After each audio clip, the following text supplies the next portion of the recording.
सुंदर अशी ही साडी आहे. असं वाटतं मला. हा थोडासा फरक आहे पण ठीक आहे.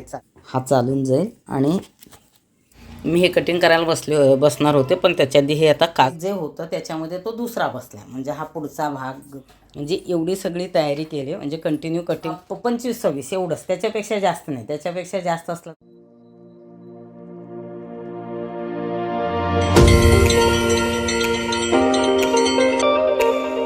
व्हिडिओला सुरुवात करते. स्टिचिंग सुरेखामध्ये सगळ्यांचं मनापासून स्वागत आहे. तर ही आहे साडी आणि ह्याचं शिवणार आहे परकर फुल. कधी मी विचारता शिवल्यानंतरच दाखवता, तुम्ही शिवताना दाखवतच नाही. तर आज प्रयत्न करते. तर सुंदर अशी ही साडी आहे.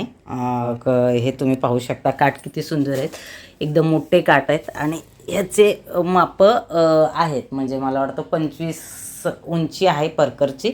ब्लाऊजची 14 आहे. अंदाजे मला वाटतं पहिलीला असलेल्या मुलीचे आहेत. आणि ह्याचे 2 परकर फुलके शिवायचे आहेत. आणि अजून दुसरं पण एक साडीचं आहे, जे मी ऑलरेडी शिवून घेतलेलं आहे. हे कुणासाठी शिवते खास ते नंतर सांगणार आहे. तर आता ह्याचं आपण हे करू शकतो. म्हणजे एका साईडला काठ छोटा आहे आणि एका साईडला काठ मोठं आहे. कसं बसवायचं ते आपण ठरवायचं आधी. आणि कॉम्बिनेशन असे डार्क असतील ना तर खूप छान दिसतं. ह्याचं सगळ्यात आधी अस्तर काढते, कारण अस्तर आहे का बघते आधी. आय थिंक थोडासा फरक वाटतोय. हा किंवा हा वापरावा लागेल असं वाटतं मला. हे मॅचिंग आहे का, कारण थोडंसं 19-20 चालून जातं. तो वेगळाच कलर आहे असा. पण थांबा मी काढते. माझ्या हातातच मोबाईल आहे त्यामुळे मला काढायला थोडंसं जड जातं. एका हाताने हे करते मी. तर हा मॅचिंग ठीक आहे, हा चालून जाईल. मला हा चालेल असा वाटला होता, पण हा खूपच वेगळा वाटतो आहे. त्याच्यानंतर ब्लाऊजसाठी कॉटन अस्तर वापरतो, कारण लहान मुलींना हे होतं म्हणून. कपडा अगर हे असेल तर बटरस्केपचं वापरत असते. पण अरे दोन्ही पण अस्तर निघायला लागलेत. थांबा. हा मला वाटतो मॅचिंग आहे. आता हे असं काम करताना हां हे काटाचं आहे. तर हा जो न लागणारा अस्तर, एक मिनिट मी काढून ठेवते. आणि काय घ्यायचं, आज हेच शिवायचं आहे. त्याच्यानंतर दुसरं बघते मी, दुसरे काहीतरी कामं आहेत. तर हा थोडासा फरक आहे पण ठीक आहे. ह्याला आधी फॉल लावले का ह्या साडीला ते बघावं लागेल मला. आय थिंक अरे आहे. तर हे आधी फॉल आता मला जी मदत करायला येतात त्यांना सांगते काढायला पटकन. हे फॉल काढून घेते. फॉल काढून दिलं आहे. तर त्या दुसरं फॉल लावत आहेत. म्हणजे ह्या साडीचं काढलं आहे आणि जे दुसरे आलेत साड्या फॉल बिडिंगला ते हे करतात. तर आता ह्याचा धागा काढून घ्यायचा आहे. तुम्हाला वाटतं हे काम खूप खूप खूप खूप सोपं आहे आणि काय फक्त शिलाई तरी करतात आणि इतके पैसे सांगतात, पण नाही. ह्या कामाला खूप मेहनत आहे जी दिसत नाही. बऱ्याच जणांना ते दिसत नाही. तर आता मला वाटतं मॅचिंग धागा, ते बघा ह्या बॉक्समध्ये हा धागा मला मॅचिंग वाटतो आहे, पण नाही, तो नाही होत आहे. आणि ब्लाऊजला तर तो वेगळाच आहे शेड त्याचा. तर हे किती करावं लागतं. आता हे काढलं बॉक्स, त्याच्यानंतर हा दुसरा काढला, हा त्याच्यानंतर तिसरा चौथा, कारण तो पॅक आहे. तर मला वाटतं ह्याला हा चालून जाईल आणि त्याला हा चालून जाईल. म्हणजे हे अरे किती लांब पडतो आहे. थांबा.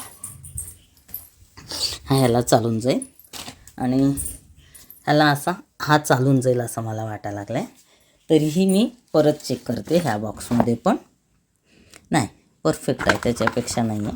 आणि दुसरा हा बॉक्स, जे काय शिलाईपूर्वी तुमची तयारी असते ते तुम्हाला मी दाखवते.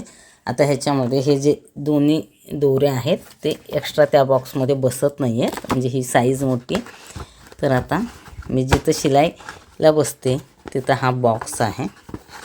अरे थांब, व्यवस्थित ह्याला पॅक करते आणि हे ठेवावं लागतं. इथं मी असं जिथं बसते तिथंच मी एक कपाट केल्यासारखं आहे. हा आणि हा खाली बॉक्स आहे, मी तिथं दोरी ते ठेवते. आणि दुसरे जे आहेत ते थोडेफार ह्या ब्लाऊजला काजा करून घ्यायचे, ते करून घेते. त्यानंतर ह्याला कटिंगला लागते.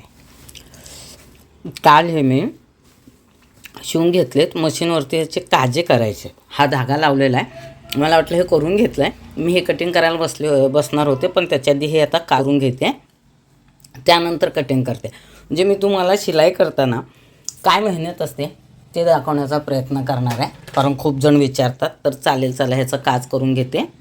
तर साडीचं जे परकर पोलके शिवते, उंची ह्या परकरची 25 म्हणजे 25 निघते आणि ब्लाऊजची उंची आहे 14. तर हे 2 मी परकर काढलेत त्याच्यातले, म्हणजे तुम्ही घागरा बोलू शकता. आणि त्याचं बेल्टसुद्धा तिथं वरती हा जो आहे तो बेल्ट कटिंग करून घेतलेला आहे. आणि हे आहे उंची 14 आणि छाती 24 आहे, पण मी 26 ठेवते कारण लूज लागतात. आणि ह्याचे हात इकडे कट करून घेतलेत. आणि हा फक्त पदर एवढाच होता, म्हणून हाच एक पदरात एकच ब्लाऊज बसला. अजून अस्तर कट करायचं आहे. आणि मेन फॅक जे होतं त्याच्यामध्ये तो दुसरा बसला, म्हणजे हा पुढचा भाग, मागचा भाग, परत हे स्लीव कटिंग, त्यानंतर हे अस्तर कट करते. म्हणजे आता मी एवढं कटिंग करून घेतले, ह्याला मला नाही म्हणलं तरी अर्धा तास लागतं. त्यानंतर हे जे धागे आहेत ना, हे मी मशीनचे ह्याच्यामध्ये हे करून घेते, म्हणजे गुंडाळून घेते. तेवढा वेळ हे जातो. आणि हे सगळे इकडं जे काही ते शिलाईचं निघालं आहे ते इथंच ठेवते, कारण कधी कधी ते कमी पडतं कुठंतरी हे करायला शक्यतो होत नाही तसं.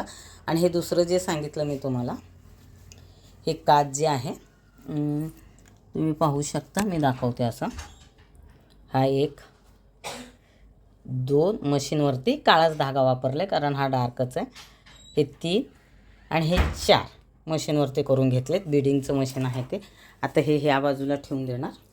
आणि ह्याचेसुद्धा, कारण हा पदराचा भाग थोडासा येतो आहे, तर हा बटनच्या खाली जायला पाहिजे, म्हणजे तो दिसला नाही पाहिजे अशा पद्धतीने. आता हे ह्याचं इथे तुम्हाला व्यवस्थित ठेवून दाखवते, म्हणजे तुमच्या लक्षात येईल की हा पार्ट जो कलर दुसरा आला आहे तो, हे बघा, हा बिलकुल दिसणार नाही. मग ह्याच्यावरती इथे आणि इथे हे काज केलं आहे. तर हा जो काळा आहे तो धागा काढून घेतला मी. आणि हे माझं ह्याचं स्क्रू कुठं पडलं माहिती नाही. आता सध्या हे काठी आहे ह्याची लेसची आलेली, तेच हे करून हे धागा गुंडाळून घेते. हे बॉबिन केस आहे, ह्या बॉबिनमध्ये हे धागा हे करून घेते आणि हा इकडं बाजूला ठेवते. म्हणजे एवढी सगळी तयारी केली, म्हणजे कंटिन्यू कटिंग केल्यानंतर थोडं हे सगळं काम करून घ्यायचं. मग हे दोन्ही परकरचे जे ते ह्याचं अस्तर काढून घेते, मग ते दोन्ही शिवते. त्यानंतर ब्लाऊजचं अस्तर काढते, कारण कंटिन्यू तुम्ही कटिंग करून करणं किंवा कंटिन्यू शिवण्यापेक्षा हे असं काम केलं की तुम्हाला इझी जातं. हे तोपर्यंत आता हे सगळं जे आहे हे ठेवून देते ह्याच्यावर, कारण हा ह्याचाच हे पदराचा, म्हणजे एका साडीमध्ये तुम्ही 2 परकर पोलके शिवू शकता. परत थोडंसं राहिलं आहे, उंची कमी असेल तर, उंची जास्त असेल तरी 2 बसतात, किती उंची असली तर. आणि जरा समजा उंची कमी असेल तर 3 बसतात. अशा पद्धतीने तुम्ही करता. आणि विथ ब्लाऊज असेल तर 3 परकर आणि 2 तिन्ही ब्लाऊज बसतात, कारण किती 25-26 एवढंच, त्याच्यापेक्षा जास्त नाही. त्याच्यापेक्षा जास्त असं बसत नाही. हा व्हिडिओ मी फक्त तुम्हाला मेहनत दाखवते माझी ह्याच्यानंतर. आणि हे आहे, ह्याच्यामध्ये लिहिलेले मापं आहेत, थांबा हे तुमच्या लक्षात येईल. हे असं शोल्डर, उंची, छाती, हात, गळा, हाताचा राऊंड, हे अक्षर माझे नाहीत, मॅडमचे आहेत. माझे अक्षर खूप खराब आहेत. आणि मुंडा, आणि हे परकरची उंची ही खालची, आणि हे कमरेचा घेर, हे नावं सगळे. आणि हे असं सगळं चालतं. म्हणजे कधी कधी वाटतं ना की बाबा म्हणजे शिवून घेतात मग पैसे द्यायला टाळाटाळ करतात, बऱ्याच गोष्टी असं हे वाटतं की का सोपं आहे. तर सगळं काम सोडून हे बसावं लागतं. कटिंगलाच अर्धा तास गेला, परकर दोन्ही शिवायला अर्धा तास पकडा, त्यानंतर ह्याची कटिंग आहे, म्हणजे तुमचा अर्धा दिवस ह्याच्यात जातो. आणि मेहनत केल्यानंतर अगर त्याचा मोबदला चांगला भेटला तरच बरं वाटतं. तर चालेल, चला आजचा व्हिडिओ मी इथं संपवतो, कारण व्हिडिओ खूप मोठा होईल. आणि हे शिवलेले जे आहेत ना त्यानंतर तुम्हाला व्हिडिओमध्ये सविस्तर दाखवते. तर कसं वाटला आजचा असा कटिंगचं रुटीन तुम्हाला, की कधी दाखवतच नाही, तर हे असं सगळं असतं. तर व्हिडिओला लाईक, कमेंट, शेअर, सबस्क्राईब करायला विसरू नका. आणि तुम्हीसुद्धा शिलाईचं काम करत असेल तर कटिंग, शिलाई असं करा, म्हणजे तुमच्या पाठीला ते त्रास होणार नाही. चला भेटू पुढच्या व्हिडिओमध्ये. धन्यवाद.